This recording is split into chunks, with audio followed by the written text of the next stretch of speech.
Lit, lit, lit.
Uhuru, comrades, and welcome to today's Omali Taught Me Sunday Study featuring Chairman Omali Yeshitela.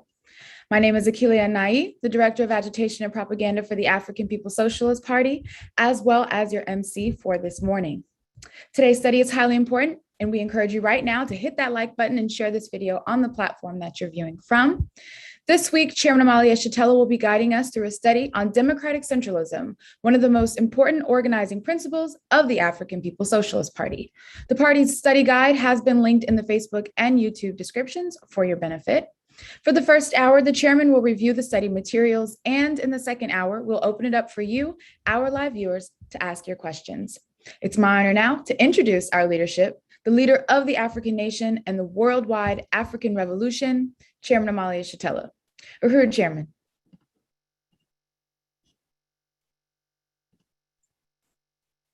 Uhuru, thank you so much, dear comrade, Sister Akili, for the introduction, and just want to really appreciate everybody coming on to this discussion on this morning. And we're going to be talking about democratic centralism today, as Director Akili has already indicated.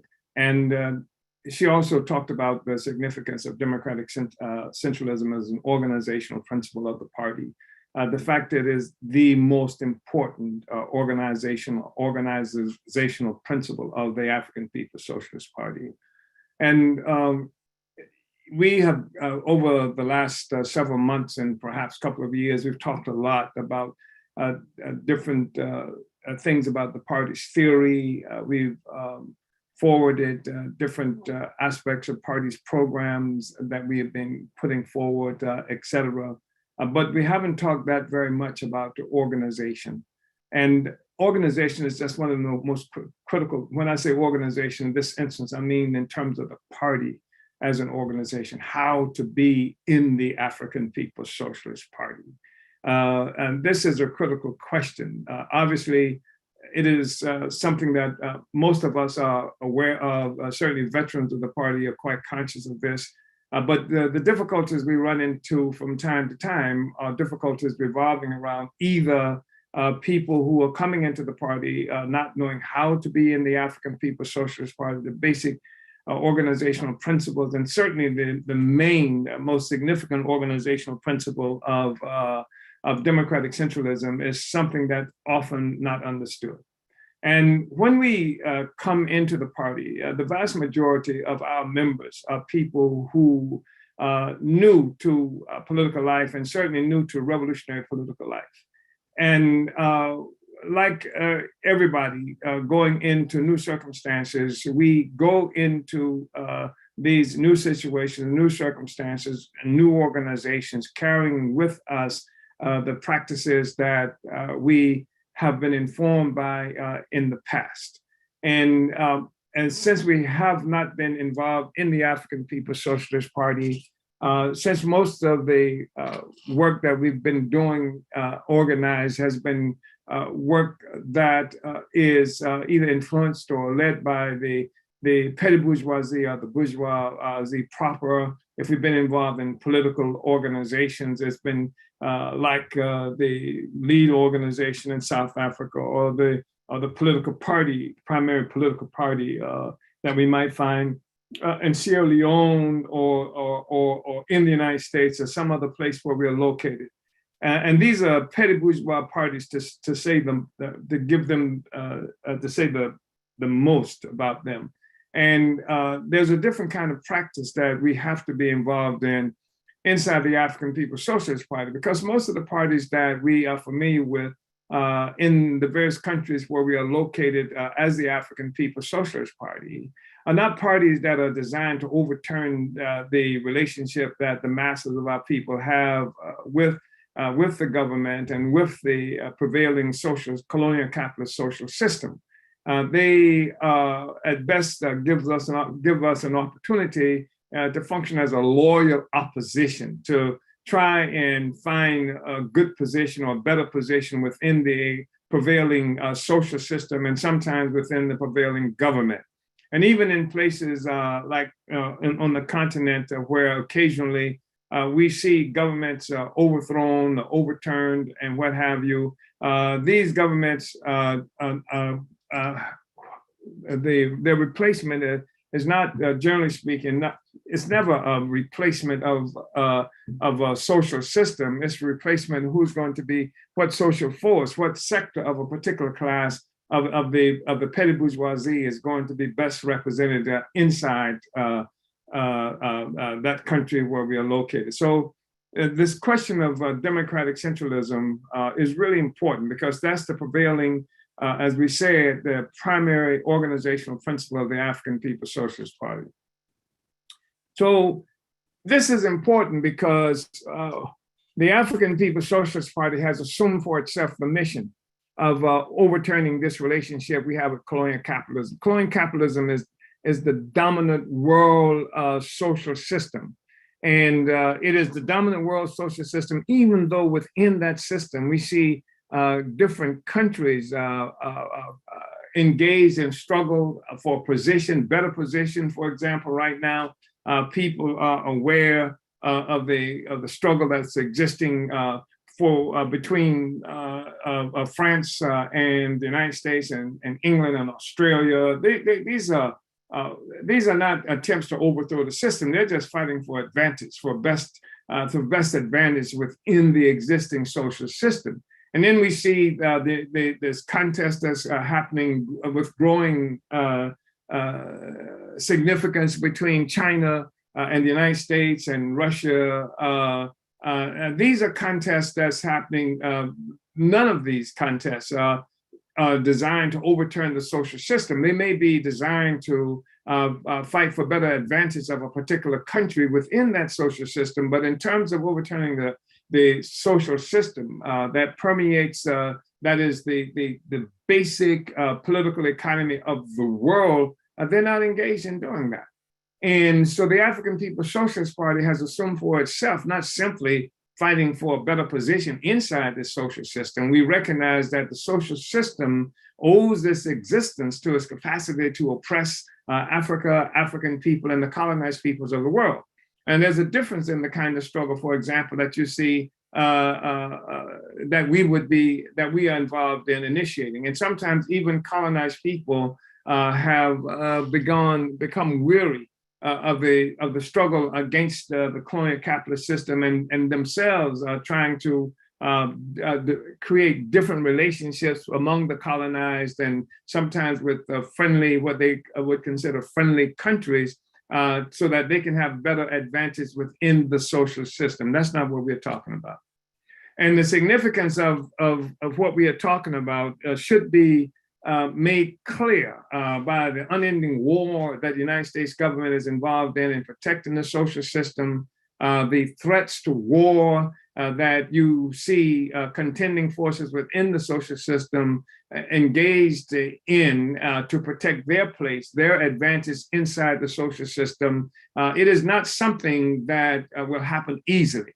It is not something that can occur with just any kind of organization. We have different forces within the United States and globally who talk, for example, about wanting to see socialism replace capitalism. And they talk as if some kind of utopia can be achieved without an actual struggle. They talk as if it is possible for this to occur by winning sectors of the rulers in the world or inside a particular country to accepting a kind of gentler capitalism or something that can be called socialism that exists side by side with the prevailing world economy, capitalist economy. We say that's not what we are fighting for.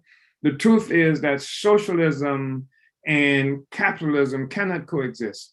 It cannot coexist. The one is a social system that comes at the expense of all of the oppressed and working people of the world. That is capitalism. And the socialism can only come as a consequence of destroying the power of capital, the capitalist system itself, and replacing it with power of the working people of the world. And because we know that this capitalism came into existence through colonial slavery and is maintained through colonialism, that's why we refer to as colonial capitalism. And critical to this struggle is mobilizing the oppressed African and oppressed workers of the world to overturn the colonial domination that functions as a pedestal upon which the capitalist system continues to exist. It requires our oppression for its existence, and that's a reality that permeates every aspect of life in the world, and certainly every aspect of life for colonized people within the United States and other areas that might be considered a part of the basic bourgeois democratic establishment. And that includes places such as Haiti, by the way, which they would put forth as an outlier because of the tremendous amount of poverty and violence that has been imposed on that territory. But it too functions within the existing social system, and the violence and poverty and things like that we see there now is a function of the existence of that social system. There's no way that Haiti will come out of that without a new kind of social system and a new kind of organization. And that's what we want to talk about today. So when we talk about democratic centralism, we're talking about a form of organization that is absolutely necessary to contend with this very oppressive, violent social system that's engaged in unending war around the world to protect itself, to maintain itself. So that's why we would talk about democratic centralism, a form of organization that requires a certain kind of united discipline that would put the interests of the masses of our people, the working class, the interests of the party in the forefront, that requires that individuals who submit to the leadership of the will of the whole, so that's the prevailing thing that's working all the time. And we come to the will of the whole through a democratic process and say, this is what it is we're fighting for. Then we elect leaders to carry out that, and we give those leaders through this election the permission to require discipline by its members and all of the constituent organizations to make this happen. So we live under an extraordinarily oppressive kind of circumstances. I said extraordinary, but actually that's not true. And the fact is, it's ordinary. The fact is that even though there are people who talk about how capitalism functions as some kind of democratic advance in the world. The reality is that capitalism has worked to crush any kind of real democracy and has restricted the rights of the peoples of the world and in a fashion that provides for the needs and aspirations of a tiny minority on the planet. So this is what we're going up against. This is what the African People's Socialist Party is about. And the thing is that for the first time, subsequent certainly to the movement of Marcus Garvey, we are talking about the ability of the African workers, the most oppressed sector, the colonized portion, a huge sector of the colonized portion of the world that's strategically located throughout the world. Talking about Africans now, I'm not talking about some African American or some Haitian or some Ghanaian or Congolese or any of these kinds of iterations that put forth that's supposed to represent Africa. I'm talking about Africans. And this is critically important for us to understand because Africans are located in critically strategic places in the world that's been responsible for the advent of what they call capitalism today. And our organizational capacity is absolutely necessary at this highest level, as the sharpest level, as the most informed level to destroy this social system. And that's what it is that we are talking about today. And the working class now, since for the first time in the more than 100 years of the Garvey movement, is organizing itself, African working class throughout the world, and is fighting. And we see the most democratic expressions of the potential of the African working class being revealed in what we are doing with the African People's Socialist Party. So we have an African Socialist International that is the African People's Socialist Party writ large, as it makes itself manifest in the various places in the world, in Africa, in the Caribbean, in Europe, in the United States. And increasingly, we are trying to reach out to areas of, I think, characterized as Oceania, the Pacific region, et cetera. All of these Africans now participating in a capacity where we vote on our resolutions and saying, this is what it is that we believe in. So let me just say some things specifically, because we're going to talk some things about structures of the party, how the minority is subordinate to the majority, how once a vote is taken, then everybody's committed to it. Even the minority who might have lost in that vote committed as much as those who prevailed in the vote. We're talking about those kinds of things structurally, but I just want to say some things in terms of that structure, that the highest organization of the African People's Socialist Party is the Congress.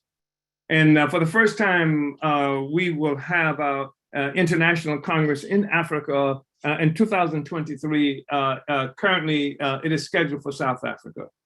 But this is the highest organization of the African People's Socialist Party is the Congress. And the significance of the Congress is this where either all party members or representatives of party members come together in one setting and vote on the direction of the party, vote on the political report that establish how the party understands the world, how the party understands our place in the world, how the party understands the relations of power and forces that exist in the world, establish our general line for the International African Revolution. This happens in that Congress. And all of the persons who are viable members of the party or representatives of the party come together and vote and say, yes, this is what it is that we believe. This is how we see the world. It's not just something that Moses goes up to the mountain and according to some kind of mythology and come back with these rules. The members of the party represent the mountain. The members of the party are the forces who say yay, yay, nay, nay, and they're given ample time to discuss, to look at, to examine this political report that's going to be presented, that all the members of the party will be able to participate in challenging and adopting.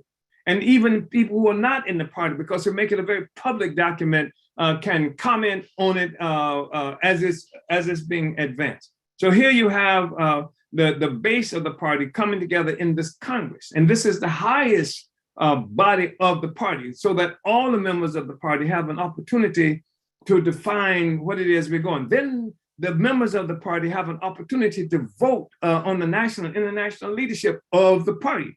These are the people that the members of the party, the base says that these people represent us. We give them the authority to provide leadership based on these, on what we have just decided is the basic direction that the party has to take. Our understanding of the party, they are now, we give them permission to carry out and to provide the leadership and require discipline from everybody in carrying out the decisions that we made in this Congress, which is the most democratic opportunity that African people have to participate in deciding our future, our political life that exists anywhere on earth. There's no place on earth where African people have this opportunity to review the world and say, this is how we understand it, to review the direction that we intend to go on and say, yes, we agree with that, and to choose the leadership that's supposed to carry out this will of the whole group, this leadership.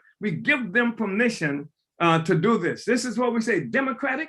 The Congress comes together, people come together, vote on the direction, vote on the leadership, and then centralism, because the leadership that we've just voted on now is authorized to carry out this mission and to require discipline from the rest of us who voted for this in the first place to do what has to be done. So the Congress is the highest expression, the highest body in the party, and makes the decision. So you might come into the party today and but it doesn't say that, okay, I didn't vote in the last Congress, so therefore that's not binding on me. That's not the way it works, because the brothers and sisters, the comrades, the party members did vote on it.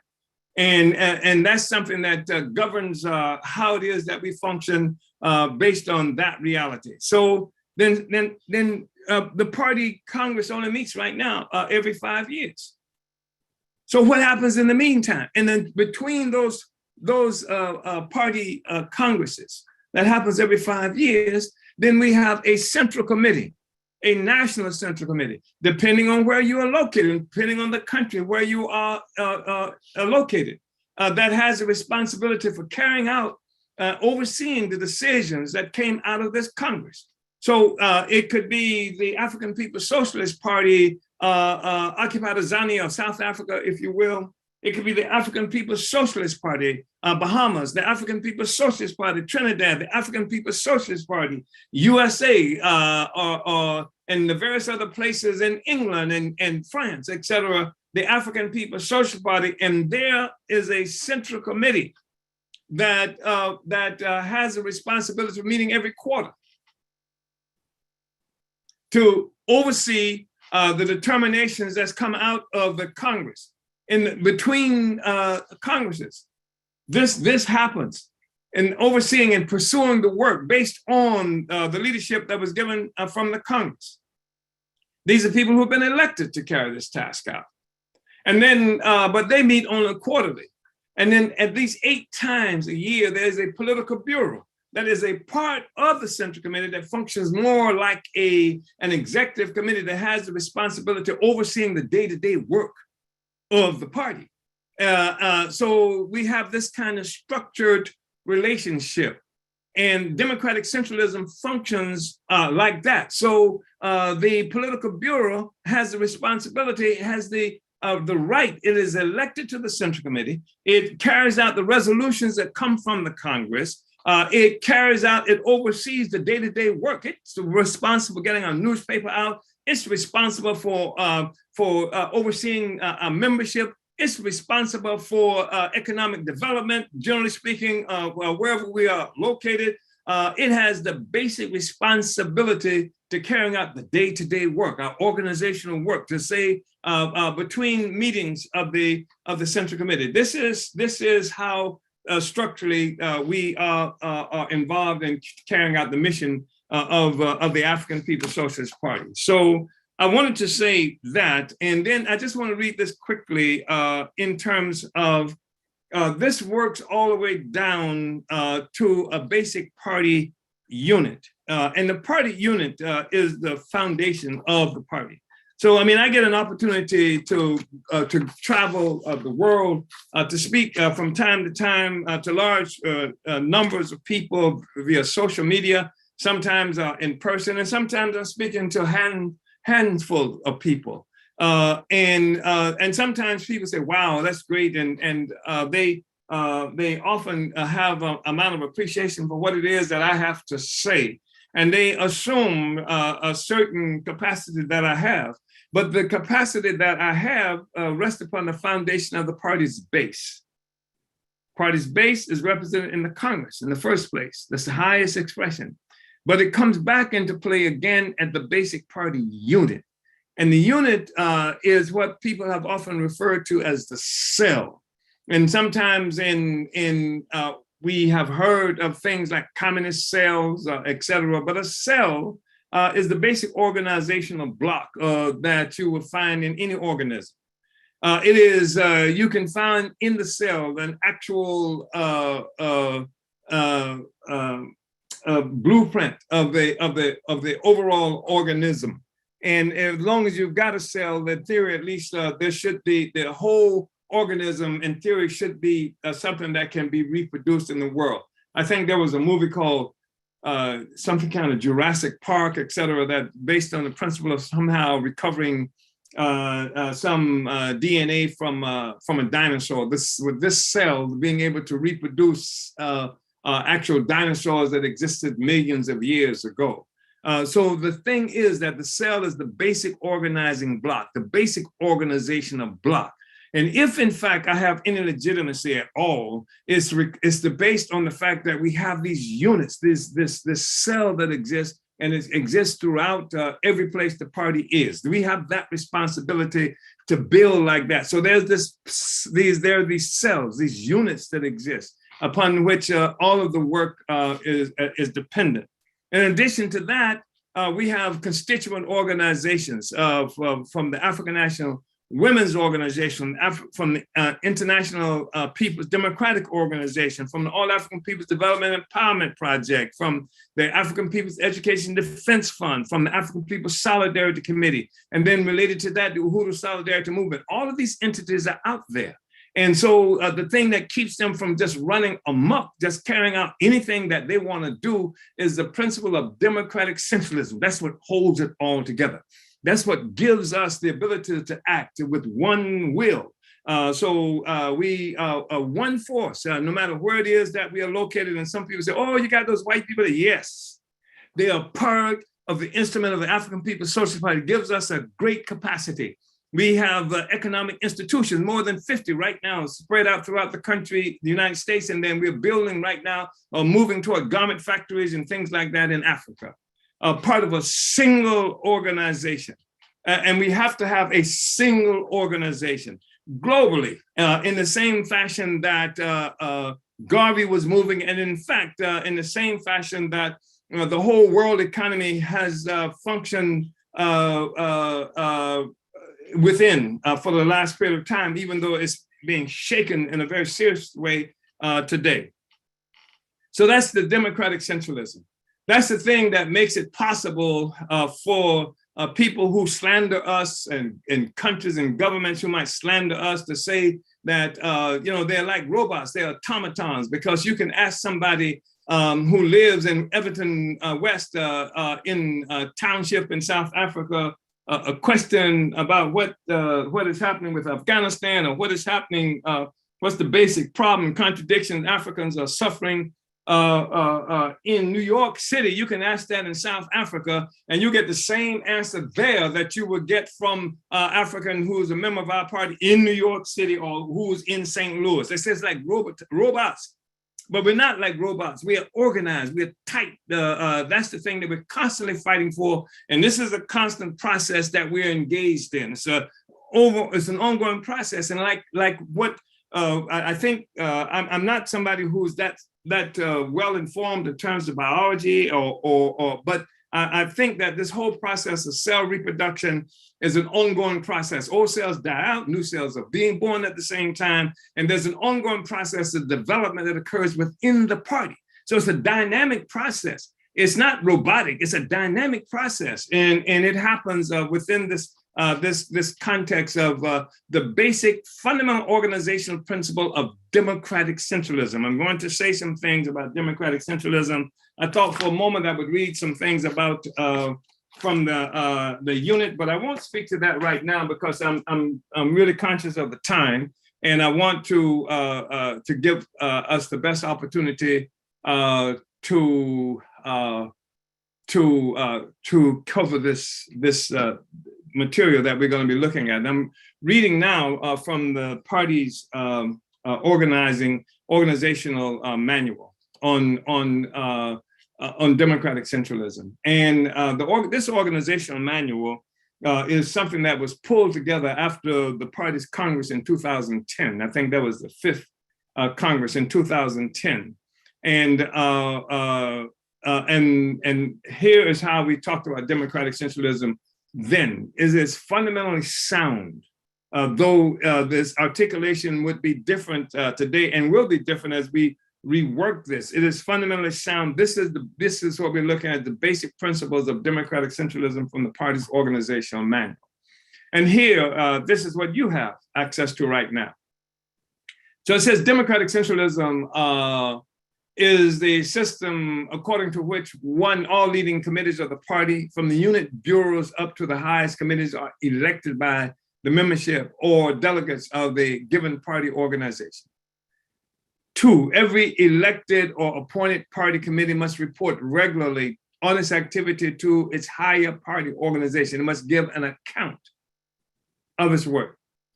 3, the lower party committees and all party members of the given party organization have the duty of carrying out the decisions of the higher party committees and of the National Central Committee. In other words, decisions of the Central Committee and the higher party committees are binding upon the lower bodies. That's the way that is. And party discipline is observed by party members and party organizations because only those who agree with the program of the African People's Socialist Party and the Central Committee can become members of the party. That's the fundamental thing that you understand. You become members of the party, and it's a voluntary discipline that you accept and gives you the ability to subordinate what might be your own particular interest to the interest of the whole, to the interest of the party, to the interest of the revolution, to the interest of the working class, to the interest of the African nation. And some people don't quite get that, even though they've heard that it's basic democratic centralism. They've been in the party for a short period of time and sometimes for a longer period of time. And because they can't have their way, because they know what they said just makes absolute sense and they still didn't win it, they still can't have their way, then they find themselves not uniting with the party or breaking from the party. And oftentimes, because they simply cannot say that I did not unite with and observe the basic organizational principle of the party, they will attack the party because something is wrong with the party. I got out of the party because I was so smart and the party didn't recognize my genius. I got out of the party because I went crazy when I was in the party, and so the party didn't recognize my insanity, and therefore there's something wrong with the party. They seldom are able to say, I am no longer a member of the African People's Socialist Party because I could not unite. I could not honestly unite with the principles, the organizational principle of democratic centralism. They cannot say I was dishonest. I lied when I came into the party and said I united with the principles of democratic centralism. But sometimes what we have seen, and this has happened and I've really appreciated it, people say, well, I love the African People's Socialist Party. I love everything about the party except democratic centralism. Therefore, I can't be in the African People's Socialist Party. And we say, right on, you sure can. And that works just perfectly for everybody. That's an honest expression, but we'll say some more about this whole question. So we say number 5, the minority carries out the decisions of the majority. There is a subordination of the minority to the majority. Party questions are discussed by the members of the party. and by party organizations until such time as a decision is made by the party committee or organization. And after the decision has been made by the leading committee or organization, after a decision has been made by the leading committees, by the Central Committee or by the National Party Congress, this decision must be unreservedly carried out, even if a minority of the party organization is in disagreement with it. That's an absolute necessity. That's how it works, and the majority will prevail. And the individual has to be subordinate to the group, to the organization. And so number 6, the local party organizations, the units and the regions have the full initiative and right and duty to carry on local questions, to decide on local questions rather, within the limits of the general policies and decisions of the party. And then we move further here, 3.2, decision of the higher bodies are binding on lower bodies. On the basis of democratic centralism, all lower party organizations are subordinate to the higher bodies.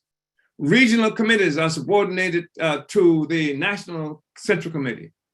Party units, and that is the block, the shop, the town, prisons, wings, etc., are subordinate to the local party committee. And local party committees are subordinated to the regional committee.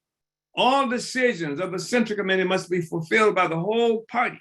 And all decisions of the regional convention and regional committee must be fulfilled by the local party organizations of that region. So when we look at the structure of the party, we have the African Socialist International, we have within each country, we have the party Congress as it's now defined. And then we have the Central Committee within a particular country.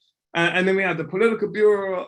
And then from the Political Bureau, we have the regionals, organizations throughout the world. We have these regional organizations. And then within the regions, we have local party organizations that exist within particular cities. And then in those cities, there are also party units who are in the neighborhoods, who are on the campuses, who are on the job, in particular shops and things like that. Everybody is connected. And then we have the basic constituent organizations that I just mentioned as well. So this whole organizational process is very dynamic.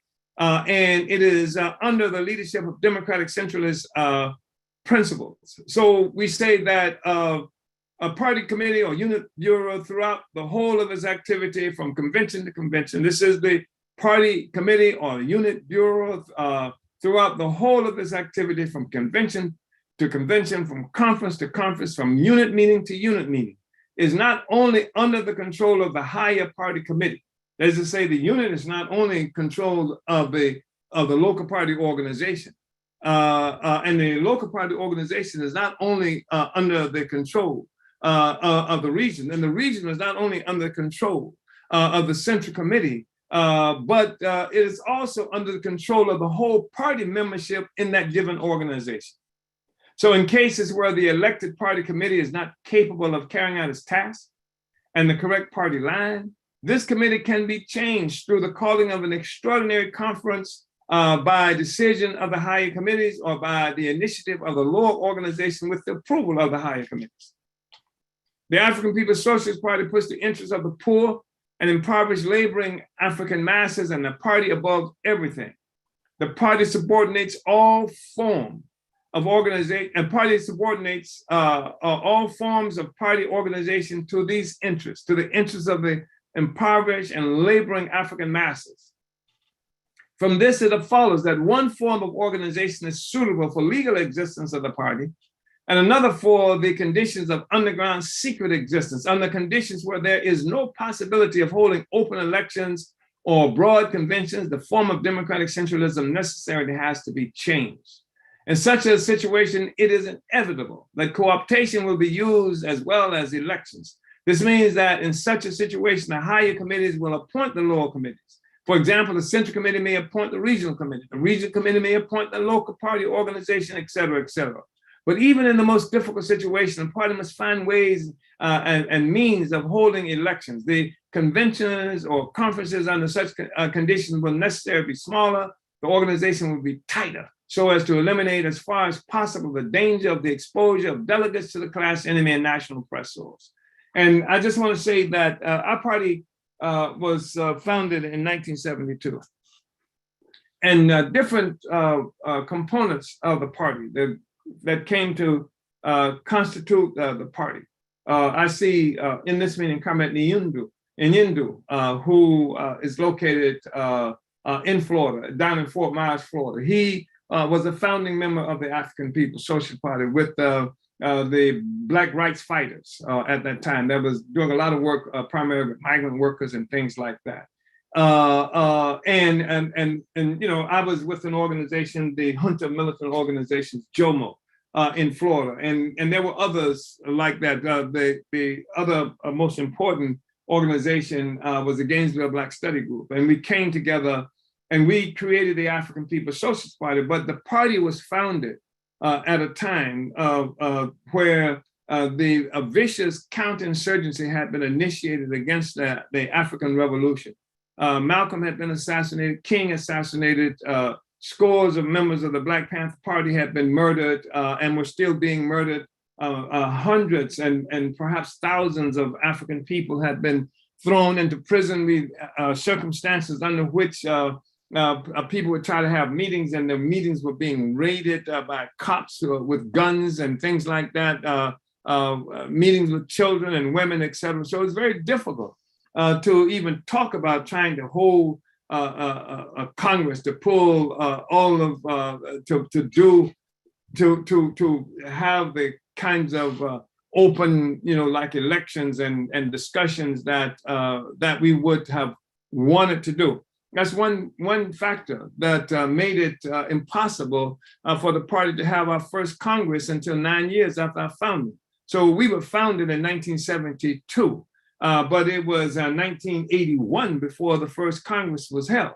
That's not to say we were not having meetings, but what we did in the interim is that we were appointing leaders throughout our work in various places. And we would have certain kinds of elections overall, but it was not the fashion that we came to be able to do it because, like I said, the situation of terror that had been unleashed against the African Revolution globally and inside the United States made it extremely unfeasible. That's one thing. The other thing is that the African Revolution did not have much experience doing things like Congresses and what have you. So it was something that that we had to learn how to do, and that we had to learn how to do it under extremely different circumstances. And so we employed this thing that we call co-optation, where we sometimes would select people who would be leaders and who did not go through the process that we are looking at, that we are talking about now.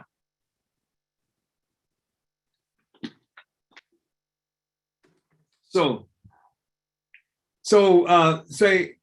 under such conditions of extreme terror, open elections of committees would endanger the elected leaders and make it possible for the colonial capitalist bourgeoisie and its police agents to capture the leaders of the party, and in this way to cripple the revolutionary movement.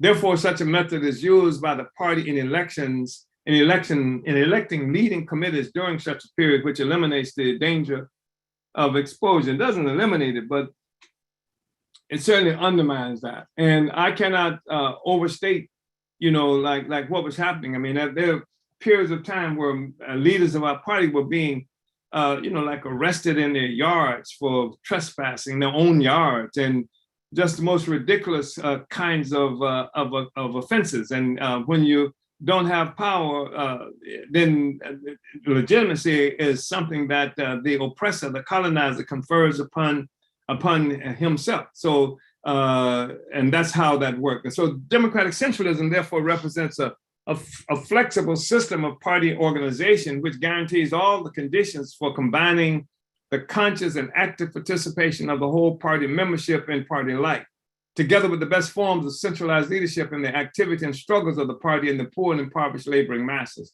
For example, one of the most important documents that we have been looking at recently in these studies is one that came in 1989. Was that 1989, 1989, 1979? 1979. And it was called a New Period document. And it was a paper that functioned as a political report to a Congress. But it was at a party conference that we held in Gainesville, Florida. We were doing this on a relatively frequent basis, but it was not the same thing as pushing the Congress forward out in the world in a fashion that called that much attention overall to what we were doing because of the threat that was coming from the rulers, the colonizer that we were discussing. So the free discussion of questions of party policy and individual party organizations, or in the party as a whole, is the fundamental right and responsibility of every party member as a principal point of party democracy. Only on the basis of internal party democracy is it possible to develop African internationalist self-criticism and to strengthen party discipline, which must be conscious and not mechanical. There's complete freedom of discussion in the party until a majority decision has been made by the unit or the leading committee, after which discussion must cease. And the decision must be carried out by every organization and individual member of the party. It is clear, however, that basic principles and decisions, such as, for example, the theory of African internationalism and the program of the African People's Socialist Party, cannot be questioned. We cannot imagine a discussion, for example, questioning the correctness of the leading role of the laboring masses, the working class, in the struggle against colonialism, or the necessity of the leadership of the African independence movement in the struggle for socialism. We do not question the theory of the revolutionary overthrow of colonialism and the total destruction of the imperialist ruling class. We do not question the correctness of the revolutionary theory of the international class struggle as laid down by the theory of African internationalism. We do not question the political correctness of the decisions, resolutions, etc. of the party Congress or the Central Committee after they are ratified. Otherwise, every undercover agent of the colonial capitalist bourgeoisie and every sympathizer of the ideological imperialists will have the opportunity to continually raise their counter-revolutionary theories in the units and the local party organizations, etc. This will make the members spend time and energy in discussing such questions, thus not only disrupting the work of the party, but also creating confusion among the less experienced and trained elements of the party. As a matter of fact, this is the favorite tactics of enemies of the party who are always disrupting and causing confusion in the name of democracy. And I want to say that this was something that was effectively used against us in the 1960s. And if I'm not mistaken, particularly within the Student Nonviolent Coordinating Committee, where there was this ongoing fight for democracy that liquidated the task that the organization was supposed to be committed to. And you can have agents, and we have had agents who come into the work, and they spend all their time creating all kinds of disruptions, et cetera, questioning the critical and fundamental principles, not only of organization, but ideological principles that we're supposed to be committed to. And that doesn't happen. That cannot be happened. And so it doesn't mean that the problem dealt with in such discussions and how best to apply these decisions are not to be clarified in the party organizations through discussion. On the contrary, a most thorough discussion for the purpose of making every party member understand these resolutions and decisions and how to apply them is essential for effective party work. I mean, that's one of the reasons why we have spent so much time on the studies I've done on Sundays of going through the political reports to the Congress over and over again to make it possible for members of the party, for everybody, in fact, but certainly for members of the party, to engage in discussing these party decisions, these party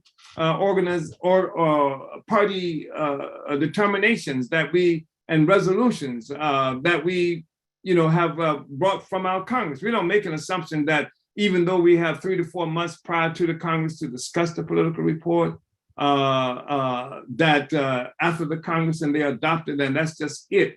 We continue this process. Certainly, I've initiated that through the studies that I've done every Sunday, and then in different regions of the world where where the party is located, and we have these ongoing discussions about the political report, so that the political report is something that's owned by the entire party.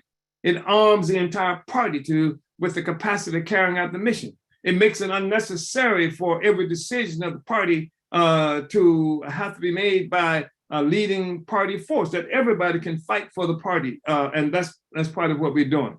So we say that party discipline is based on African internationalism, the class and national consciousness of its members, on the conviction that without the minority accepting and carrying out the decisions of the majority, without the subordination of the lower party organizations to the higher committees, there can be no strong, solid, steel party able to lead the poor, impoverished masses. Party discipline is based on the acceptance of the party program, the rules of discipline, and the confidence of the membership in the Central Committee. There can be no discipline in the party if there is no conscious and voluntary submission on the basis of a thorough understanding of the general party program and decisions of the party. Only conscious discipline can be truly iron discipline. And so to assist in the discipline of the party, we have put forth rules of discipline that were adopted at the party in 1974. We don't have time to go through that right now, but you can find that in the party manual. But want to move forward and say, like, why do African internationalists attach so much importance to discipline? Because without discipline, there can be no unity of will, no unity in action. Let me just say this: African people are the most disciplined people in the world, but usually we're disciplined under the terror and violence of the ruling class. That's why the police is in our community on a regular basis, that they're put there to discipline, to keep African disciplined, to keep African violating the basic principle of colonial domination. That's how we're stuck in prisons all the time. And then there's the other discipline factor in our lives, where if you were lucky enough to get a job, it imposes a certain kind of discipline on African people. But the question of discipline is that we are talking about now is self-imposed discipline. This is where the struggle is involved in, because our oppressor teaches us not to be disciplined, teaches us in all kinds of indiscipline as it relates to our own lives and our own relationships and things like that. And so it's like this forced, violent discipline that's imposed on us. In some ways, it's because of the force and violent discipline that's imposed on us in every aspect, every day of our life. That even comes down through our parents. My mother used to use whippings and things like that to make sure that I did not violate the rules of white power because the white man would kill us and things like that. So discipline is just imposed on us all the time, and that's part of the reason I think that that you see like this hatred of a certain kind of discipline that might exist. And then of course the working class can be disciplined and can respect discipline. That's why also, like some of these street organizations, you see throughout the communities, people move in a very disciplined way, but the African petty bourgeoisie hates discipline. And because it's so important, it's so unusual, it's so significant, self-significant, that to be disciplined in the interest, self-discipline. This is what we're talking about, in the interest of the whole people. That's the struggle that we're involved in. And we got petty bourgeoisie who will come into our organization. And they will come into the organization and they want to make, as opposed to uniting with the organization, they want to make the organization unite with them, with their indiscipline, with their interests as a class that's foreign and alien in terms of the interests of the African working class. But without discipline, there can be no unity of will, no unity of action. We are united in will and in action. Our party is the organized and most advanced sector of the poor, impoverished, laboring African masses. The party of the vanguard of the toiling masses in the international class war. In this international class war, there is the international imperialist class with its henchmen and helpers, such as the pacifists, reformist leaders, such as the NAACP, the SCLC, PUSH, etc., and that organization that Charlatan runs on the one side. and the toiling masses and our allies on the other. The international class war is bitter. The enemy is powerful. It has all the means of deceit and suppression: armed forces, National Guard, police, courts, movies, television, radio, press, school, churches, etc. In order to combat and defeat this powerful enemy, the army of the poor and impoverished laboring masses must have a highly skilled, trained general staff, the African People's Socialist Party, which is united in action and has one will. How can an army fight against the army of the enemy if every soldier in the army is allowed to question and even disobey orders of superior officers? What would happen in a war if, for example, the general staff orders an attack and one section decides to obey and go into battle? Another thinks that it is wrong to attack the enemy at this time and stays away from the battle. And a third section decides to quit the trenches and retreat to another position instead of going forward. Let's take, for an example, taking an example from the anti-colonial struggle within current U.S. borders. The regional committee decides that a demonstration should be held against the death penalty or the impending execution of some worker or oppressed African national, and gives directives to the local party organizations to mobilize the whole membership to get the greatest possible number of African people to the demonstration. The place and date of the demonstration is set by the regional committee. One local party organization, after receiving the decision, works out a plan to mobilize the masses and activates its whole base to work for the demonstration.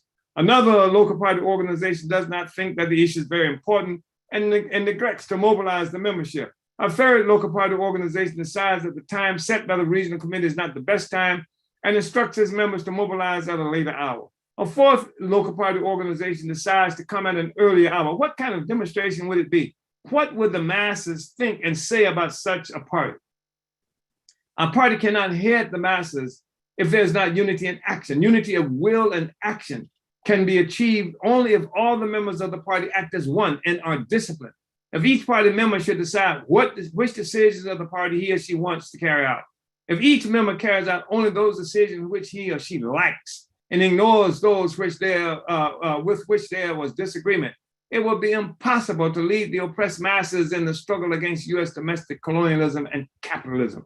An army with that kind of leadership would surely be defeated. Unified opinion is essential for unity in action and for successful work in the African People's Socialist Party. What would happen if each party member interprets a political issue individually and brings his individual opinion to the masses? The workers in a factory or the people of a community would get as many opinions on certain questions as there are party members in the factory or the community. The unified opinion which is hammered out in the party by discussion is necessary in order that the party be able to lead the masses in their constant struggles. So what is criticism, self-criticism? The most important criterion for loyalty to our party and to the struggle for our people, for the liberation, is the active fight for party policy. In order to achieve this, it is an absolute responsibility of party members to take part in discussions of party policy, to be involved in criticism and self-criticism, and adhere to rules of party discipline. Criticism, self-criticism is the most important means for developing African internationalist consciousness and thereby strengthening discipline and democratic centralism. Criticism, self-criticism helps to discover all mistakes, deviations, and shortcomings that separate us from the masses and correct them. It helps us to improve the work of the party organizations, to smash liberalism, subjectivism, and bureaucracy, to expose the agents of the enemy in our ranks. The policy of criticism, self-criticism is referred to as the thump soft policy within our party. It is a revolutionary party. As a revolutionary party, the African People's Socialist Party is representative of the new and progressive historical forces moving to replace the dying, old, and reactionary forces. While we represent the emerging new forces, we must continue to struggle against the old, dying, and reactionary forces, for they are still stronger than we are, though they are dying. Indeed, revolution itself is a part of the historical process whereby the will of the people is asserted upon historical forces in a scientific and organized fashion in an effort to influence and escalate the development of the new and the obliteration of the old. Inside our party, there's a struggle between the old and the new. The struggle within the African People's Socialist Party USA is the response to internal contradiction. There are two types of contradictions. The contradiction between African people and our enemy imperialism are antagonistic contradictions and can only be resolved through the ultimate destruction of one or the other. The contradictions within our party, however, are non-antagonistic contradictions and must be resolved through education and reasoning. The struggle between the African people and our enemy is a struggle for our national independence on the one hand and against imperialism, colonialism, and neocolonialism on the other. It is a struggle between the oppressed and the oppressor, between the rich exploiting slave masters and the poor exploited slaves. Now, of course, sometimes the slave master comes into the party, and sometimes even in the form of the ideas that's held by some people coming into the party are actual agents in the party. So inside the party, we engage in democratic centralism, and this one way we root it out. And we root it out through the political struggles, criticism, and self-criticism. Our party is an instrument of African people. Its purpose is to lead the struggle to resolve the contradiction between our people and the enemy. Contradictions that can only be resolved through smashing the enemy to oblivion. For the motive force of our enemy's existence is exploitation and oppression. All the members of our party are united around the single need to free our people through smashing imperialism in all of its forms. The contradictions within our party then are contradictions which affect the ability to liberate.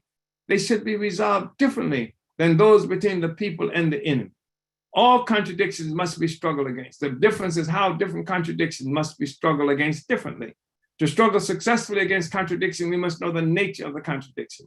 We must know whether contradictions is an antagonistic as between the people and the enemy, or non-antagonistic as within the People's Party. Such contradictions must be struggled against.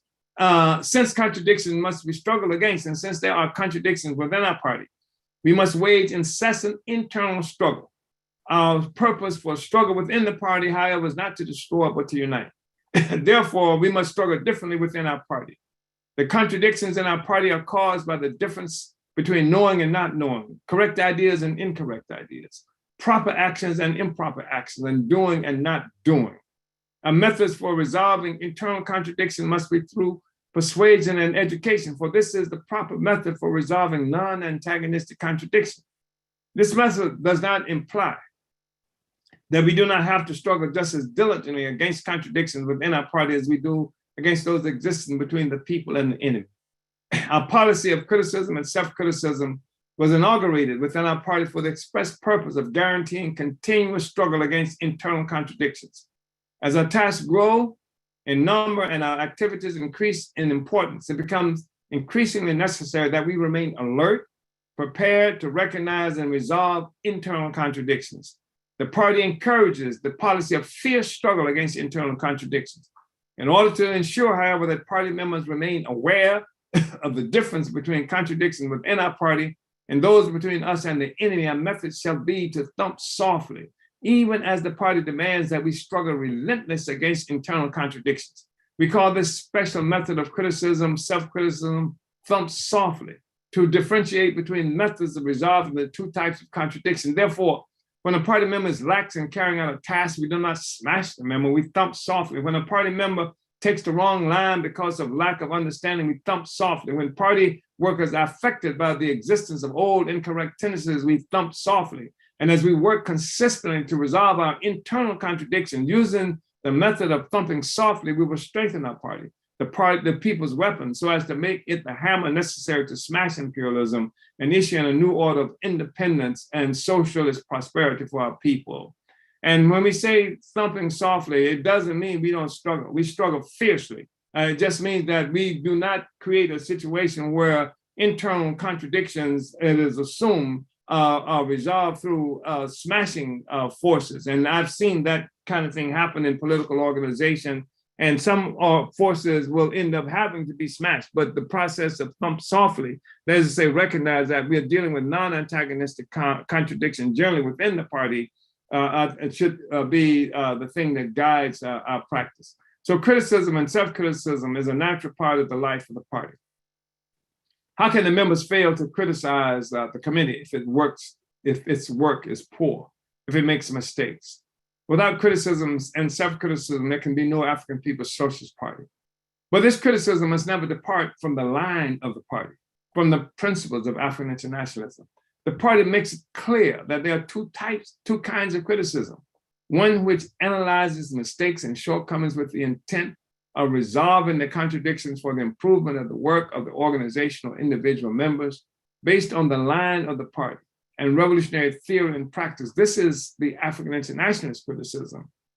The other is the kind of criticism that is based on distortions of the line of the party, or does not offer any proposal to improve work or correct mistakes.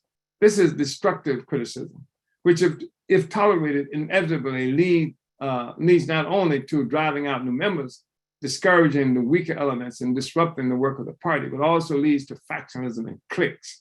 It leaves the party open to attacks from the enemy agents who may infiltrate our ranks. I just want to say that none of what we're saying in terms of thumping softly should be interpreted as meaning that we do not engage in serious struggle. And because we will hear people saying, well, you struggle sharply and that's not thumping softly. But the struggle that we make is based on the party's line. We don't engage in personal attacks and things like that. We don't bring into the struggle inside the party issues and contradictions that are not consistent with the party's line, party's development. This is what it is that we're fighting for. And the other thing is that when we talk about constructive criticism, we say that there's a way to offer criticism that doesn't offer a proposal to improve the work or to correct mistakes. And sometimes somebody can just know something is wrong and is not capable. And therefore that person has a responsibility not to be quiet, but to say, I don't understand this contradiction, but it seems to me that if this is what we believe, then we shouldn't be doing such and such a thing. That opens the door for serious kinds of discussion and struggle inside that party organization. So that if a person does not feel that she is sharp enough or clear enough on the question to offer a solution, it doesn't mean that the person shouldn't offer a criticism about something that's happened in order to achieve clarity. And if necessary, if a person doesn't understand the issue or feel confident of being able to offer a solution, then the person can offer a self-criticism. And I want to make a self-criticism because I can't participate in the best way in this discussion, in this struggle, because I'm unclear on this question. And I want to make a self-criticism about my lack of clarity. And that gives the party also an opportunity to bring clarity there, because the issue of criticism and self-criticism is not something that we are accustomed to most recently since being dominated by colonial capitalism. Actually, criticism and self-criticism is normal, natural way of African existence.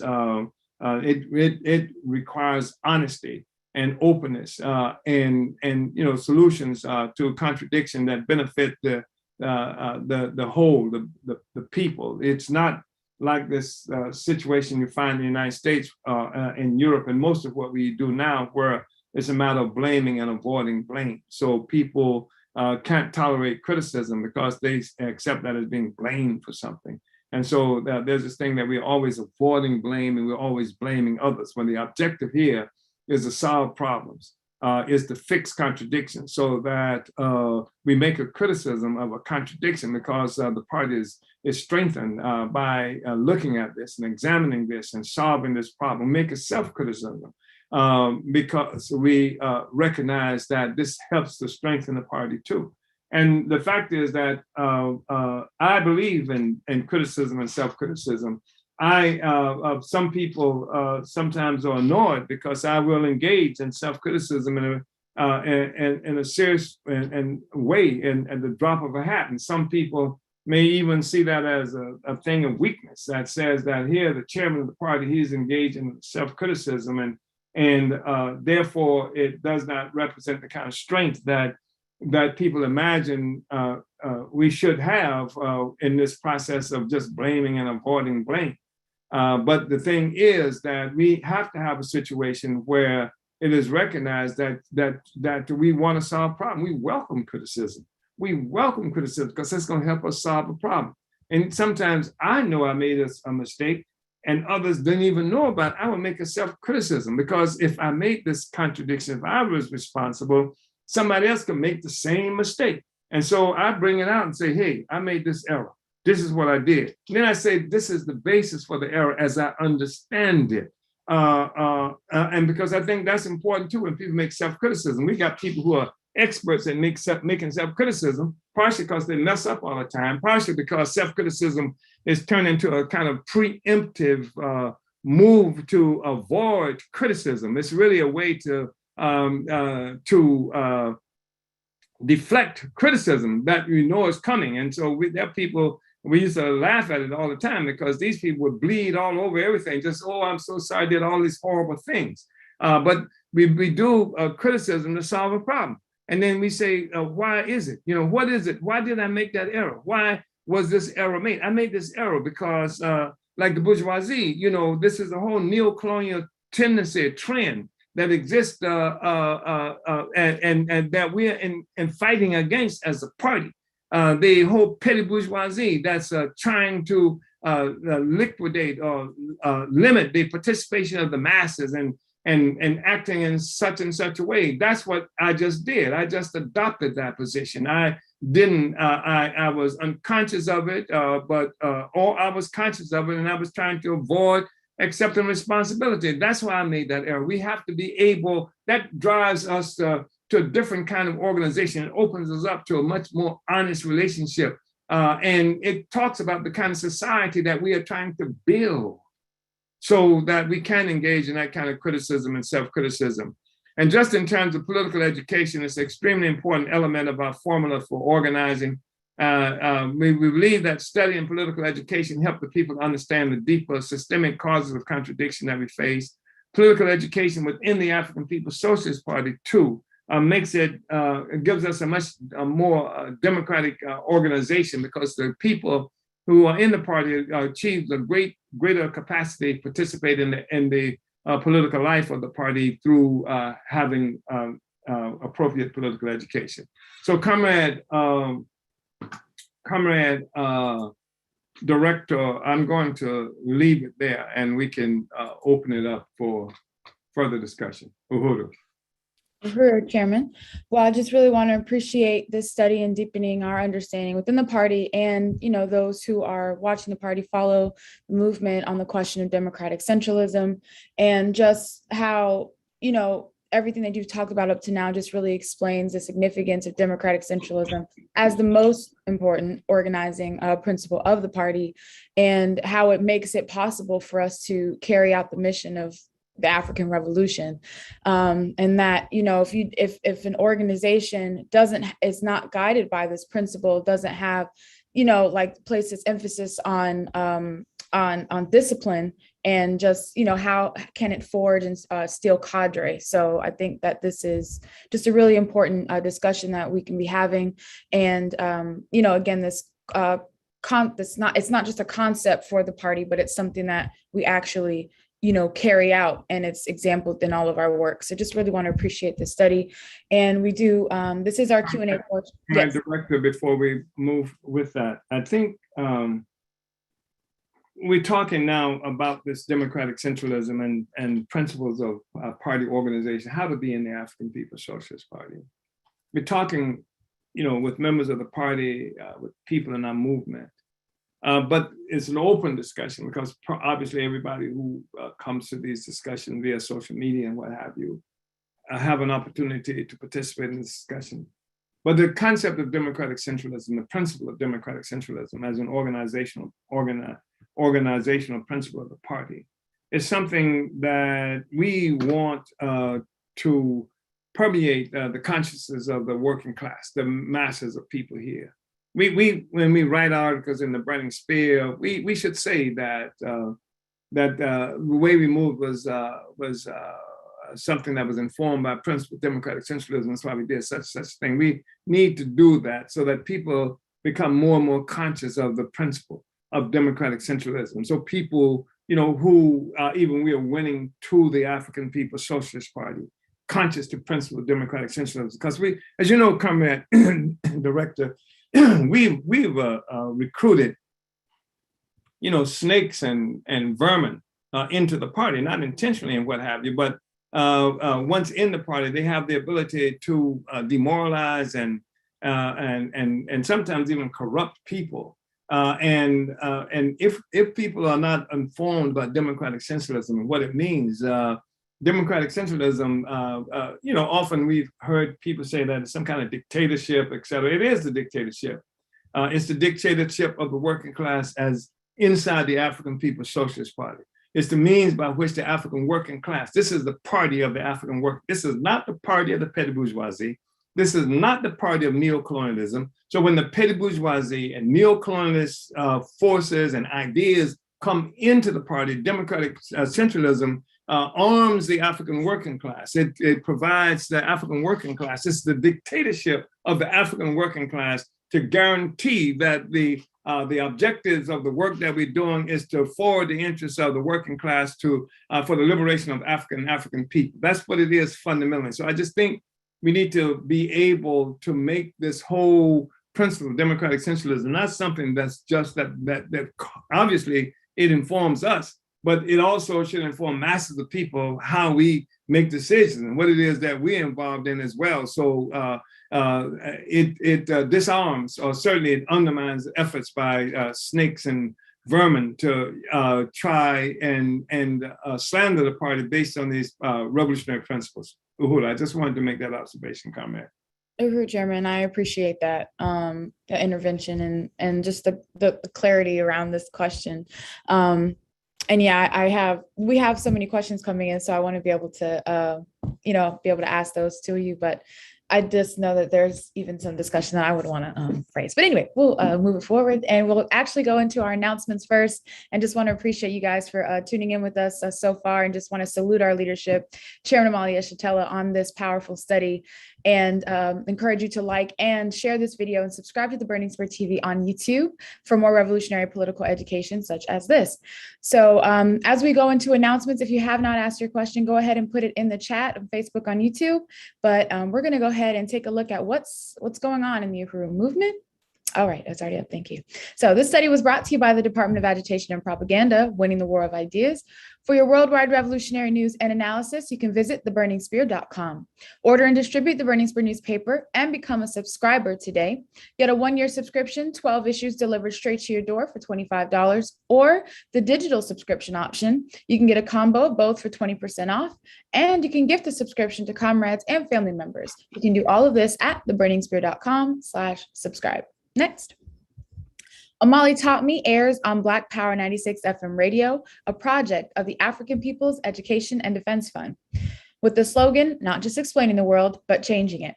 Listen on 96.3 FM in St. Petersburg, Florida, or streaming online at blackpower96.org and on the free Black Power 96 mobile app for Apple or Android. Next. The theory of African internationalism is a theory of practice. All of the energy of the African People's Socialist Party is focused on the destruction of colonial capitalism. Africans of the world, go to our website, apspuhuru.org, to fill out our contact form. Next.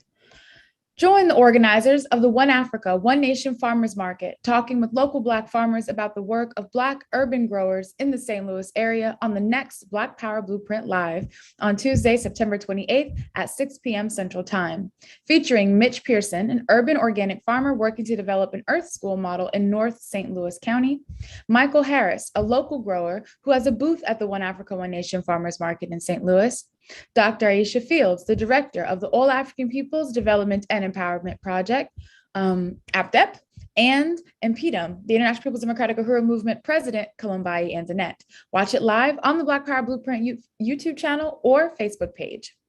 Next. On Wednesday, September 29th at 7 p.m. Eastern, 6 p.m. Central, Don't miss the African Revolution Behind Enemy Lines, 45 years of white solidarity with Black power, featuring Chairman Omali Yeshitela and African People's Solidarity Committee Chairwoman Penny Hess. They will be discussing the history and significance of the African People's Socialist Party forming the African People's Solidarity Committee 45 years ago this month.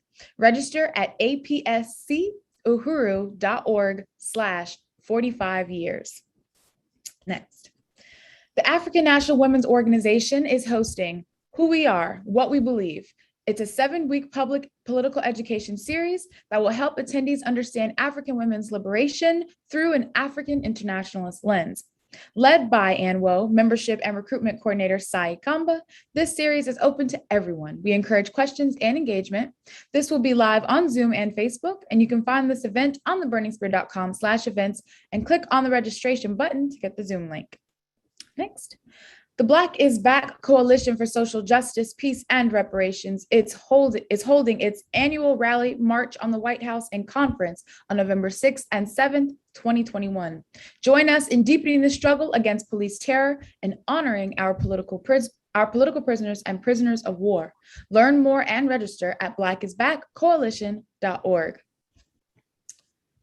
Next, order your copy of Chairman Omali Yeshitela's latest book, Vanguard, The Advanced Attachment of the African Revolution and an Uneasy Equilibrium at burningspearmarketplace.com, as well as other works by the chairman and leaders of our movement. Next, like and follow the Lowezi Kinshasa Like page on Facebook for more African internationalist political education. Secretary General Lowezi Kinshasa does frequent live events such as the War of Ideas series. He includes live sessions done in French. To get alerts of when SG Lowezi is going live, make sure to like and follow his page today. Next, tune in to White Lies Shattered series of the Reparations in Action podcast featuring Penny Hess, chair of the African People's Solidarity Committee, along with the Uhuru Solidarity Movement chair Jesse Neville and host Jamie Simpson. Check out the show Fridays at 3 p.m. Eastern on Black Power 96 Radio and on demand at uhurusolidarity.podbean.com or wherever you listen to podcasts. This is a series that challenges and exposes the distortion of history by the colonial ruling class and reveals the truth about the past, present, and futures from the eyes of the African working class. Next, Uhuru Foods and Pies is hiring for a part-time baker in both Oakland, California and St. Petersburg, Florida. Culinary training is preferred. Join the work to build an independent African economy by baking for Black power. To apply, email your resume to oakland.volunteer@uhurufoods.org or mail your resume to 7911 MacArthur Boulevard, Oakland, California, 94605, or call 800-578-5157 for more information. Make your legacy a taste of freedom. Next, Uhuru Furniture and Collectibles in both Oakland and Philly are hiring full-time truck drivers and full-time marketing coordinators. Do you have driving and furniture lifting skills, social media, and print marketing experience? Can you work Wednesday through Sunday? If so, apply for these positions and contribute your labor and skills to this institution of the African People's Education and Defense Fund. Every day you can work with an amazing team and go home knowing that you're helping to build the independent African economy. Uhuru Furniture is just one of the ways the African People's Education and Defense Fund is paving the way for genuine economic development in the African community. What do you want your legacy to be? Apply by visiting our website in Oakland at uhurufurniture.blogspot.com and in Philadelphia, that's uhurufurniturephilly.blogspot.com. Next, on Tuesday nights from 9 to 10 p.m. Eastern, join Ralph Pointer on What's Happening Blog Talk Radio. Tune in by calling 347-857-3293. Ralph Pointer sits on the Black is Back Coalition Steering Committee and chairs the BIBC's Political Prisoners Working Group and also leads the Lynn Stewart Committee. We're also calling on people to follow the All African People's Development and Empowerment Project on Facebook or visit developmentforafrica.org for important information and helpful tips in regards to the colonial virus COVID-19. APDEP launched an international telehealth program, which is a free resource for African people to get our COVID-19 related questions and concerns answered by licensed doctors and nurses through Project Black Ankh. You can make your free virtual appointment with one of their professional health providers by going to developmentforafrica.org/telehealth. And to keep up with our movement events, next, visit theburningspear.com's events page and subscribe to our mailing list. And last announcement, Make sure you like and subscribe to the Burning Spear TV on YouTube to catch every episode of the Omali Taught Me Sunday Study, and donate to PayPal at paypal.me/Omali Taught Me. So thank you, engineer. Those will conclude our announcements for this week. Thank you guys for sticking with us. We got a lot going on in the Uhuru movement as we are preparing to govern. So we're going to go ahead now and get into our Q&A, Chairman. And our first question we're going to take from Comrade Matsamela, who asks, Matsamela in San Diego asks, how do you think criticism and self-criticism could be used throughout the African community in an effort to forge unity and prevent horizontal violence? Well, thank you, Comrade Matsamela. I think that's extremely important. And it's something that we try to practice all the time. In fact, you're aware of the different interventions that the party has made in some cities when we are confronted with like horizontal violence, somebody's shot or killed somebody, and it's leaning toward all-out kind of fratricide in the community, and we've actually moved to bring forces together and to have discussions within the community around these questions. And because, like I said, it's not about blaming and avoiding blame. It's about solving, like contradictions and helping people to recognize the source of the contradiction so the whole community can participate. We've done that. We've had instances where sometimes even a member of our party has committed an offense against women or a woman, and we've had public meetings around that to lay out criticism. We actually have had the assistance of Black Power of Uhuru Radio, which was preceded Black Power 96.3, to have this public discussion, and so that and self-criticism offers the people learn through our practice of how to deal with certain kinds of contradictions. There's somebody, so that's the kind of thing that we have often done. We do it on a regular basis, so that I think the best example for the people about the effectiveness and the correctness of things like criticism and self-criticism, when the party engages it in a real public fashion. I remember when Asada and Sundi Ada and some of the forces who were captured on the New Jersey Turnpike shot and had that confrontation that led to Asada's being wounded and Sundi Ada becoming a fugitive for a time being, and then they did a self-criticism. They wrote a public self-criticism for being on the New Jersey Turnpike because they knew, just how the military forces called police were on that turnpike and hunting, et cetera. And so they made an error to the African community for having done that. So I mean, I think those are some real examples of how to take that on. And the leadership of our party is really critical in dealing with that and setting examples for the masses of the people. Uhuru, Comrade Matsamela. Uhuru, thank you, Chairman, and thank you, Matsamela, for that question. And Comrade Maiza actually responded to it, saying, Uhuru, Comrade, very strong question. I appreciate such insight and awareness of the great need for this kind of compassion to be had throughout our communities. Yeah, thank you again, Matsamela. And he does have another question, but we'll take some more before we get to that one. So our next question comes from Comrade Nyendu, who asked, can you explain from each according to his or her ability to each according to his or her need?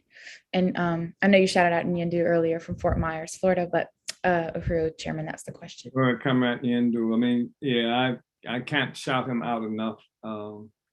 Like he was with us from the very beginning, and he worked with our dear comrade, Lawrence Mann, who's just an amazing leader for the party, even though, he led the work to bring us together, participated in the leadership to bring us together, and he didn't live that much longer after the party was created.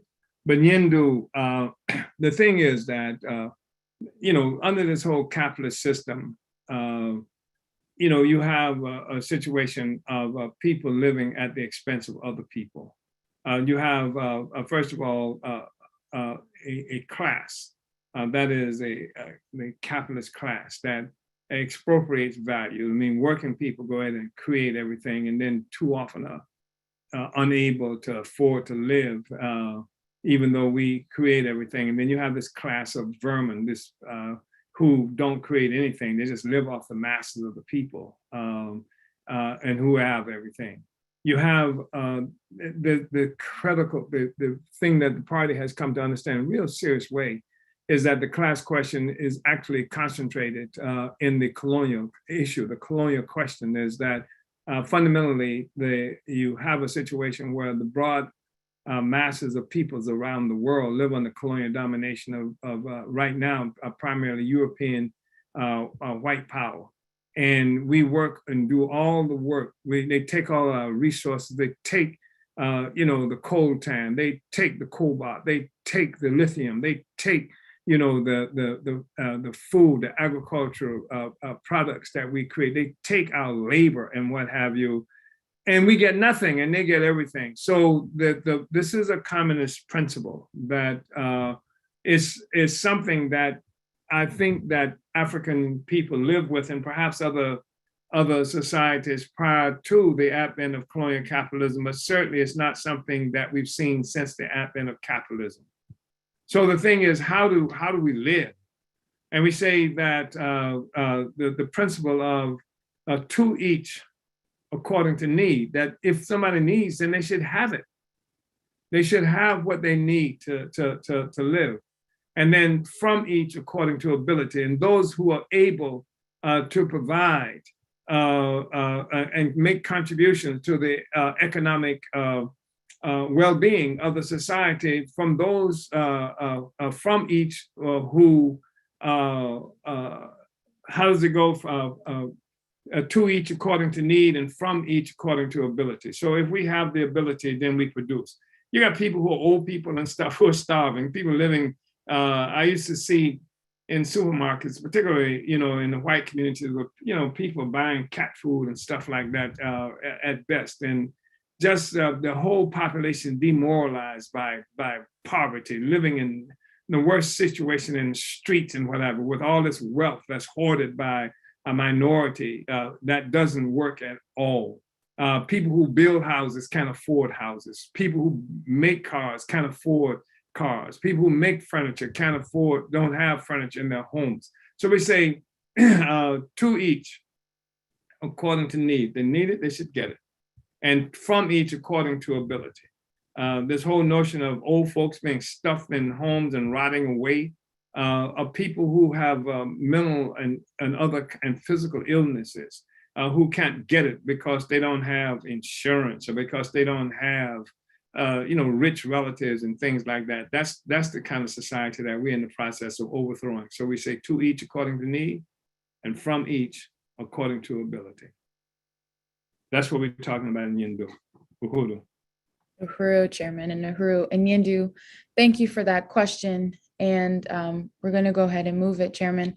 And there are a couple of comments, and I thought they were, really good comments that you might want to, respond to. So we have one from Comrade Sayero, and he commented, "I definitely can appreciate the exercise that becomes discipline, then lifestyle change, fighting the ingrained fiber of colonialism, the hardest habit to shake over time, a shaking that necessitates individual willingness as duty to not only the African People's Socialist Party, yet to the very life of the individual who recognizes the seriousness of this thing we all fight, colonialism, capitalism, imperialism." Uhuru. Uhuru. Uhuru. Good. Yeah. Did you want to respond? You want me to keep going? Yeah, I just think that's important. I thought it was really intuitive. I mean, really deep, that this whole thing about this whole lifestyle change that we get involved in. We initiate these practices, and they help us to change even the way we do things, the way we live. And I agree with that. So these principles of democratic centralism, criticism, self-criticism, struggling with the worst tendencies in ourselves, working with our community to be better, recognizing ourselves as simply a part of a whole that has much greater value than we do as individuals, and living like that and acting like that. I think that's really profound. And we relearn how to be like that, how to be African, how to be a part of African society. So I really appreciate that observation, Comrade Uhuru. Uhuru. Thank you, Comrade Sayero, for that comment. And we go to a comment from Comrade Maiza in St. Louis, who says, Uhuru Chairman, I unite fully with the structure of the party's democratic centralism. It is essential to advance the revolution and placing/keeping in the forefront what is important. Democratic centralism holds each member to the principles and integrity of the party.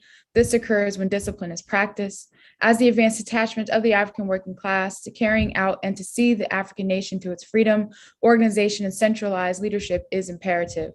Most of all, democratic centralism is proven to be effective. So that's from Comrade Maiza. Who is that from? Maiza in St. Louis. Right on, Uhuru. Okay. Yes, Uhuru Maiza. I appreciate that. It threw me a bit because Maiza just, I think, recently got to St. Louis. Yeah, Uhuru. Yep. Yeah. Uhuru. We have, so I'm going to take this next question from Comrade. Really a great observation. It helps, really to recognize that this organizational principle is something that's really being understood within the ranks of our party and our movement. That's really powerful. Really powerful. Thank you so much, Uhuru. Uhuru. So Matsamela did ask another question, and it was different. Can you explain the difference between centralism and democratic centralism? Are there instances where centralism is necessary?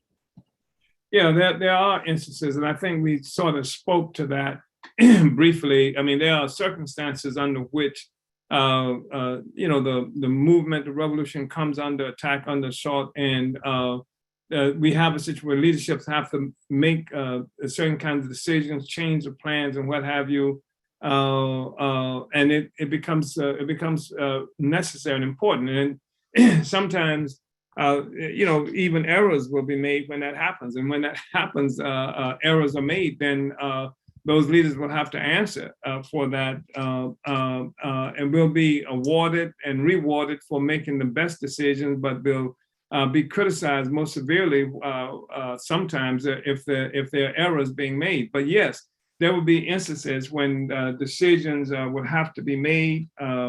And as we said, there's such thing as co-optation of leadership, where we make that happen depending on the circumstances that might prevail. So that does occur, and it is something that can be viable, can be necessary. So yes, centralism is definitely something that can and will occur from time to time, has occurred inside the African People's Social Party. One of the things that really made the first Congress of the party so important is that we were able to bring, in fact, I think we used to characterize the pre-existence of the Congress as a sort of wartime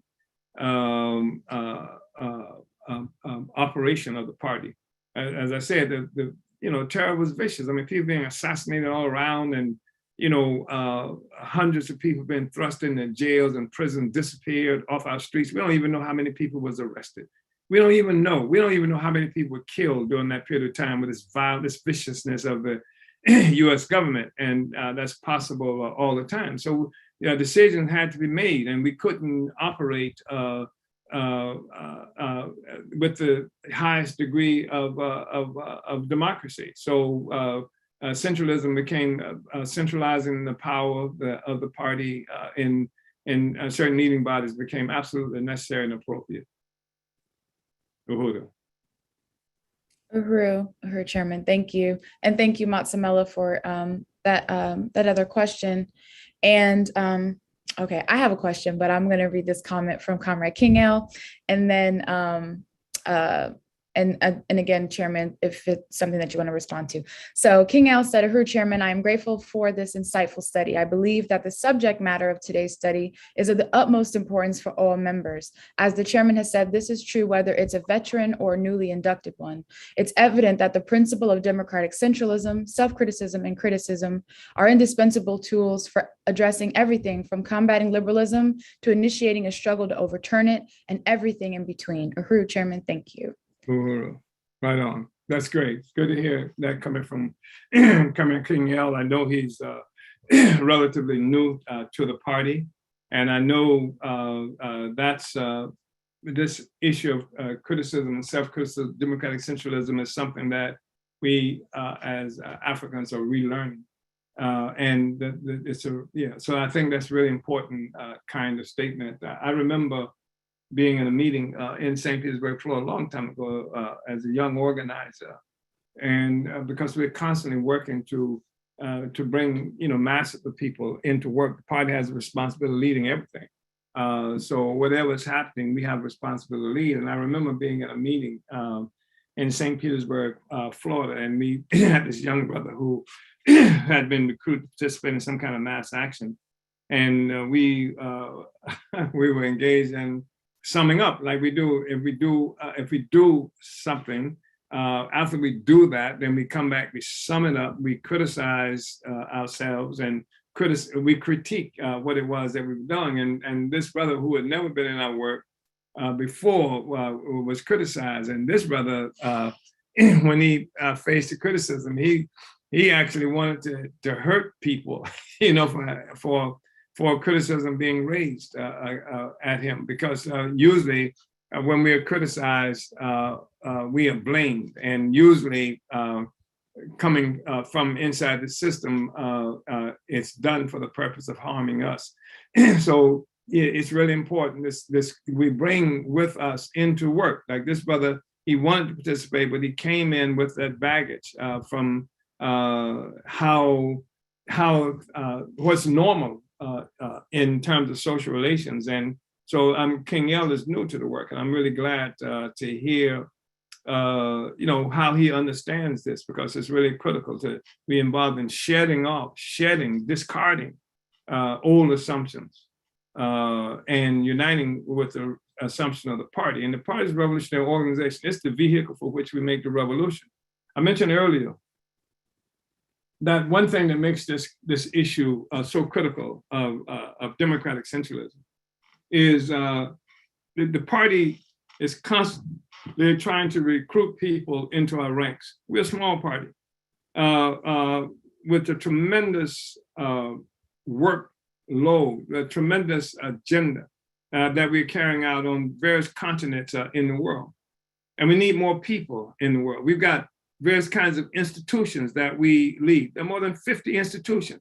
We need more Africans to be capable of leading these institutions. We put people in charge of institutions that we have. Africans, you've been in charge. This is the working class. You have an opportunity to be in this party. You can be, you can actually ascend to highest level of responsibilities that never occurs when you're working for the bourgeoisie. But to do so means a certain kind of unity that's absolutely necessary.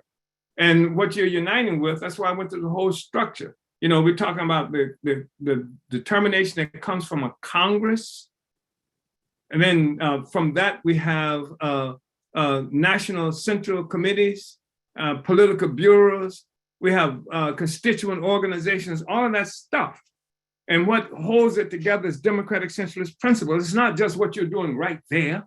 It's not just this immediate task that you may be involved in. That's why it's so important for the party to be conscious of who it is and what kind of activities we're involved. That's why it's so important to have a political report that says we're doing all of this stuff, so that we can begin to understand the task, the work that we're doing in a particular instance, in a particular location, at a particular time in history, as connected to something much bigger than ourselves. And that's the thing that's informing what we do. We're constantly trying to build the revolution. We're building the revolution through the institutions and apparati that we create as a party. And I appreciate what Comrade King-L's observation. And it's one of the reasons I was saying too, Comrade Director, that we need to be, more writing more about this. The principle of democratic centralism is something that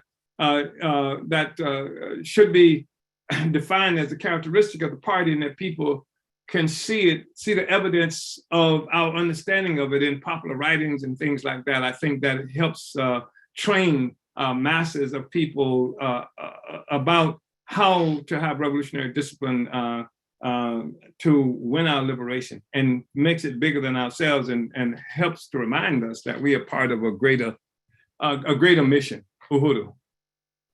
Uhuru, Chairman. And Uhuru, thank you, Comrade King L.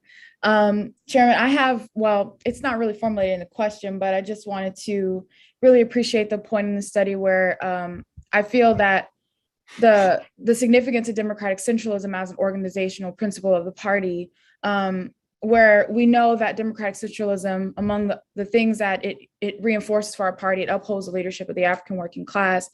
But one of the things that stood out to me was that the whole question of like our uniformity and message, and that democratic centralism protects the line of African internationalism.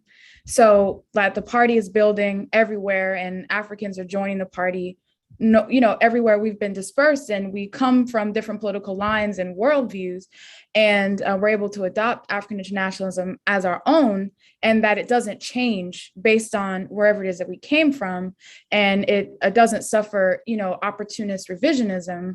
So I don't know if you could just say. I think that's really important because it's the political line, and it's the strategy that we've developed that unfolds in 1,000 different ways throughout our work. It's not, we don't just engage in some kind of abstract, purely abstract activity.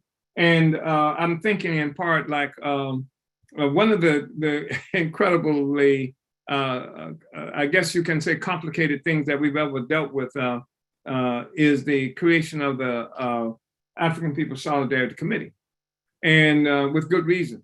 Just the history of this relationship between the colonizer and the colonizer, and the dishonesty that has been associated with it, the violence, the humiliation, etc., the treachery, all of those things that they've contaminated this relationship. So it's not been a good relationship. It's not been a good relationship, and so to create the African People's Solidarity Committee, which was something that responded to a real strategic understanding that white people do exist in the world. They are the colonizers in the world. And it's a new front. There's a front that we have to be able to wage struggle in. And so we talk about making a revolution based on recognition that of the oppression of Africans and colonized peoples around the world. So you have a strategic approach to that. And this strategic approach to this question subordinates the subjectivism that comes with it. That's the struggle that we're involved in. When I say subordinate the subjectivism that comes with it, I don't simply mean that the question that I don't like white people, therefore, it's also the question that I love white people, therefore. So it ain't got nothing to do with whether you like or love, et cetera, et cetera. It's recognition, some objective truths, an objective reality. What does it mean if, in fact, we can put in place this force of North Americans or colonizers? South Africa is an example, and other places. And what does it mean in terms of affecting our ability to win our liberation, to creating demoralization, fracturing the unity of a colonizer population? We see that unity being fractured day and day, day by day. Even January 6th was fracturing the unity of the colonizer, but it wasn't in our direction, but it was fracturing. What does it mean? The fact that we can have a party that initiated the whole mass movement, the whole around reparation. We did it.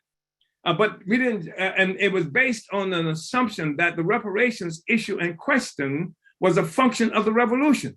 It was not just to get some money, it was a function of the revolution. You get some money and still be dominated by colonialism, you still are no better off than we were before. What does it mean to be able to have in more than 130 cities throughout the United States, settlers or colonizers who are working for reparations? This is the most fundamental kind of self-criticism that the colonizer can be engaged in, and under the leadership of the African working class, the revolution.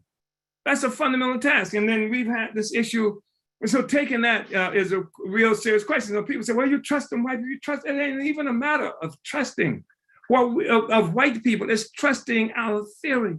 It's trusting our strategy. We have trust in our theory, our strategy. They are sound, and that we don't doubt that at all. We don't have a relationship with you because we trust you. We have a theory about who you are, what your significance is, and we have a strategy to bring you into this revolutionary project. And so, and I'm not really straying from what you just raised, Comrade Director Akile, because I'm also reminded, because when we initially, was taking this issue into South Africa, about how comrades want to really tread softly with this question of creating a solidarity, African people solidarity committee, messing with the white people. You know the history of South Africa. You know the history of white people in relationship to us in South Africa. It's the same history, more or less, that white people here. In fact, the South African white people learned from the white people here about how to be settlers and how to be colonizers, and et cetera. And it has contaminated the opinion justly of people involved there. But we have the same strategy, we have the same line, and we have the same arguments, the same position for being able to explain that. And when I read stuff that's coming from Comrade Secretary General Louisi, born in Congo, living in England, working in France, when I see what's coming from Duty in France, or from Comrade Tafari or Assa, in South Africa, Comrade Afur in Ghana, Comrade Alex, or Comrade other comrades who are in the Bahamas, I see a single line. And I see them articulating this politics from all these different places, and it helps to demonstrate that we have a single worldview as African people, a single worldview that's given organizational form and capacity through Democratic Centralism and the African Socialist International. So, uhuru. Thank you, Comrade Akile. Uhuru, Chairman. Yes, and I'm sorry, because while you were speaking, this just brought something else to my mind. But so when you were talking about writing about democratic centralism, like in our articles, and just thinking about like how that process helps to make democratic centralism the normal. Like, you look at an organization and go, you guys don't, have democratic centralism, exactly. It makes that weird, Yeah. So. Yeah, we create new norms. Yeah, we have to do that. And there are other things that we've talked about that we want to make them the norm. And believe it or not, in the 1960s, the height of the revolutionary movement, such a discussion was not unusual. In fact, one of the things that led to the characterization of certain organizations as vanguard is the existence of democratic centralism. And in fact, it was V.I. Lenin, who led the successful Russian Revolution, who adopted democratic centralism as the main organizational principle. And that's one of the things that makes it easier for us to look at that, because it succeeded in uniting the Russian Revolution to seize power. And Lenin had made the point: give me an organization of revolutionaries and I will overturn Russia.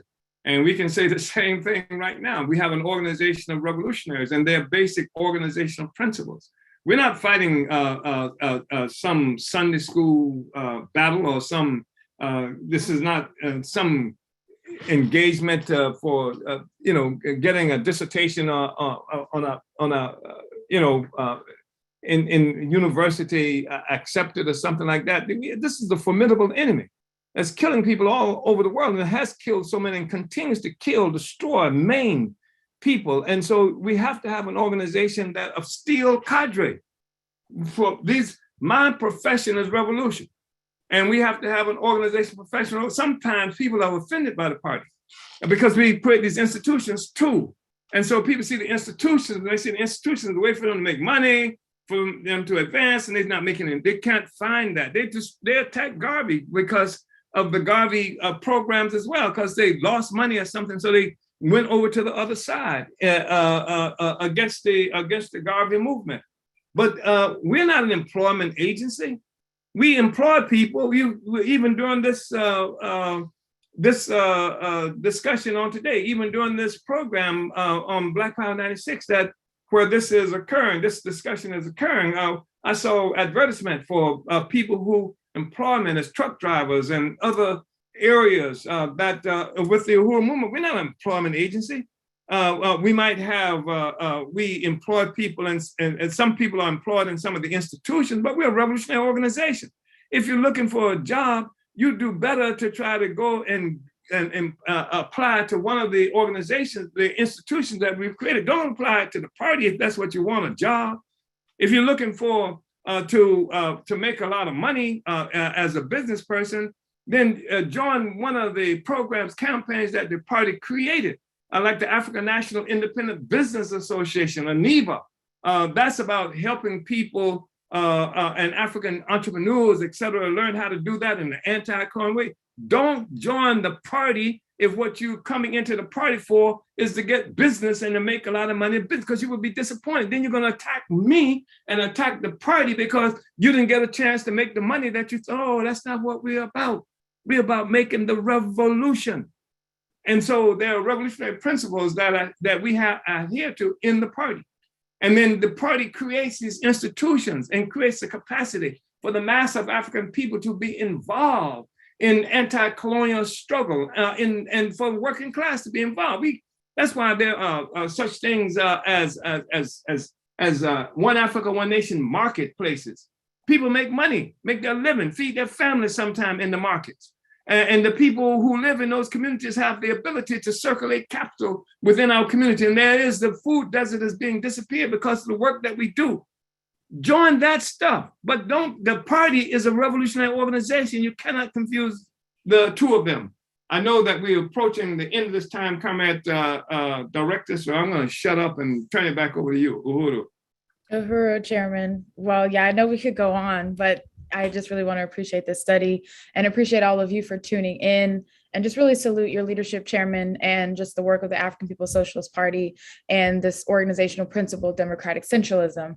So yeah, with that, we are nearing the end. I do want to shout out where people are viewing from, because I forgot to do that. So let me just acknowledge Battle Creek, Michigan, St. Louis, Missouri, Occupy Tanzania, South Africa, Philadelphia, Pennsylvania, Richmond, Virginia, Oakland, California, St. Petersburg, Florida, Huntsville, Alabama, San Diego, California, Fort Myers, Florida, Chicago, Illinois, New Orleans, Louisiana, Chesapeake, Virginia, Los Angeles, California, Lakeland, Florida, Charlotte, North Carolina, Toronto, Canada, Bermuda, Trinidad, New Jersey, Hempstead, New York, Marion County, Georgia, Lynn, Massachusetts, London, United Kingdom, and Las Vegas, Nevada. So, Uhuru. So, Uhuru, thank you guys for tuning in with us. And again, want to make sure to encourage you to like and subscribe to the Burning Spirit TV on YouTube to catch every episode of the Omali Taught Me Sunday Study, and continue to support the Omali Taught Me show by donating to paypal.me/Omali Taught Me. So Uhuru, comrades, and we will catch you next Sunday. Uhuru. Uhuru, Vanguard up.